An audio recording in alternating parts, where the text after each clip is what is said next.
How many of you have children? Okay, I'm going to start by telling you the stories of 3 children. Sanjay is 10 years old and has been working in a stone quarry for the last 3 years. He has been breaking rocks every single day ever since his small hands could hold a hammer. If Sanjay didn't go to work, he was beaten by his parents, who were alcoholics. Priya, a 12-year-old, was kicked out of school because she was too dumb to learn. She wasn't able to keep up with her classes. At home, Priya was a liability to her parents. They already had another daughter to care for the younger siblings. Her poor parents had no choice but to marry her off. 13-year-old Akash failed in a low-income private school many times. His teachers would insult him in front of the other students, calling him names, parading him as an example of an idiot. His parents worked very hard to send him to an English medium school. They sometimes even had to skip meals just so that they could pay his fees. The humiliation, the loss of faith in self was too much for him to bear, and so Akash just ran away from school. This is not just the story of these 3 children who did not get support from their families or those who were supposed to teach them. This is the story of millions of children who are supposed to be the future of our country. These malnourished, underfed, overworked child laborers who are kicked out of school because they are not smart enough are supposed to be the future citizens of a superpower. The numbers are truly horrifying. We can pull data from different sources, but regardless of the source, there are millions of children in India facing a similar fate. While we obviously cannot solve the challenges of millions of children, we wanted to make a beginning, to give at least a handful of children a fighting chance to battle their circumstances. And in our naivety, we thought that starting a school, Akshar, would be enough. It wasn't. These children were breadwinners for their families that were working every day and living hand to mouth. No parent, no matter how loving, can think of educating their children when they are struggling just to feed them, just to keep them alive. And even when they manage to scrape together enough money to educate even one child in low-income schools, these kids get kicked out because they simply can't cope up with the rest, thus reinforcing the belief that poor children are just good for breaking stones. So we realized that 3 problems had to be solved for our efforts to be meaningful. First, we had to financially enable the children to even be able to come to school.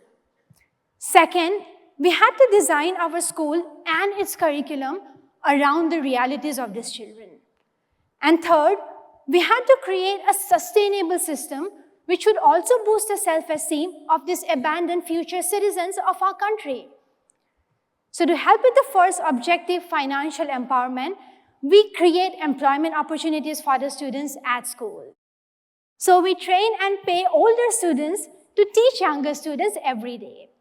This helps with scale, sustainability, and of course, building self-esteem. The ability to help someone else is one of the strongest ways to build confidence. They also develop skills like professionalism, leadership, and communication in the process. The younger students, on the other hand, receive a daily private tuition class, which is supposed to be the role of an educated parent that they don't have. The students learn more to earn more. So they get paid more each time they move up a level of their own learning class.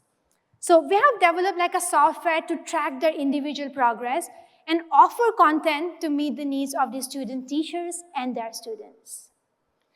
The students at our school are grouped by their skills rather than their age. So a 10-year-old child, for example, could be in level 3 in English, but in level 4 in maths, based on their aptitude and knowledge.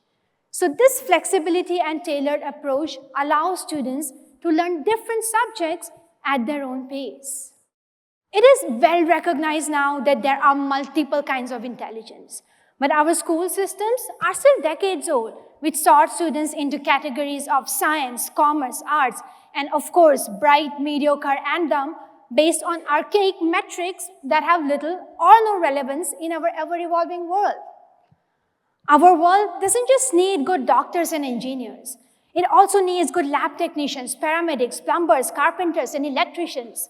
And more than anything else, good, empathetic, and responsible citizens.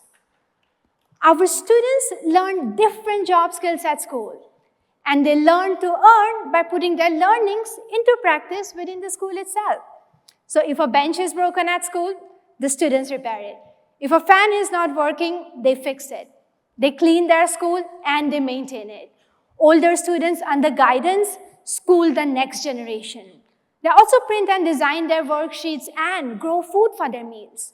So they are like a self-contained unit which requires minimal assistance to scale. Thank you. Okay. Now, when you're poor on resources like us, we have to figure out ways to create the same impact that other better resource schools could. Like, for instance, we needed our students to be aware of issues like climate change and sustainability. Now, we could have exposed them to lectures by experts on the damages caused by plastic and the necessities of inclusion. Instead, although our school is free, we have introduced a fee that every student has to pay. So the students have to submit 25 plastic waste items every week as plastic school fees, which are recycled into key rings, flower pots, dog bowls, and so on.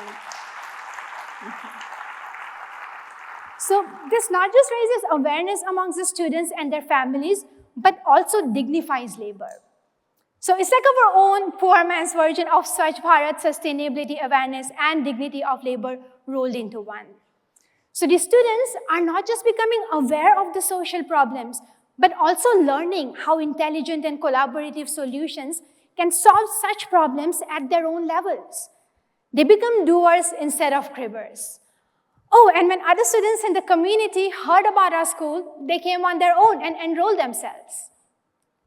Our students learn real life skills at school. They learn financial management by managing their own account, like in a regular bank. They learn how to save and budget for their expenses. They also learn how to be an entrepreneur by running a school shop. And they learn all these things by doing, instead of just studying about it. Like Mahatma Gandhi said, the hand should educate the mind.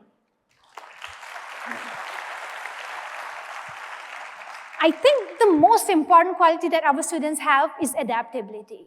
Now, during pandemic, our students became social workers, identifying and distributing food grains to families in need and taking care of animals. They are conscientious citizens.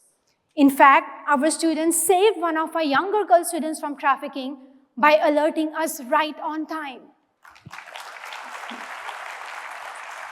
Now, remember the 3 stories that I mentioned at the beginning? Sanjay is now earning at school to take care of his own needs. He lives in the school hostel and is preparing for his class 10 board exams in just 7 years. And that includes 2 years lost due to COVID. He has 10,000 rupees savings in his school bank account and owns an expensive smartphone. Priya is an electrician apprentice now. She's the best in her class and is even earning money by working outside of school. Her parents are not worried about her anymore because Priya has financial power within the family. Akash could take his time to learn concepts, moving through the curriculum at his own pace. He just graduated with flying colors, is a role model to students in the community, and has now joined our school as a teacher.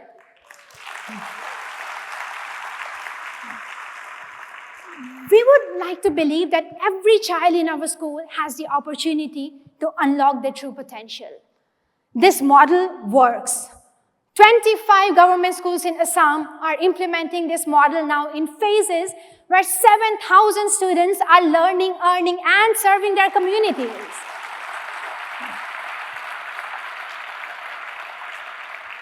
$7,000 seems like a big number when we just compare it to the 3 stories that I just told you at the end. But it is a tiny fraction of millions of children in our country who need help. Your help.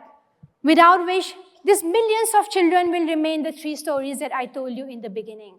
as a child laborer, child bride, or a runaway, who, but for the lottery of life, could have been our kids. Thank you.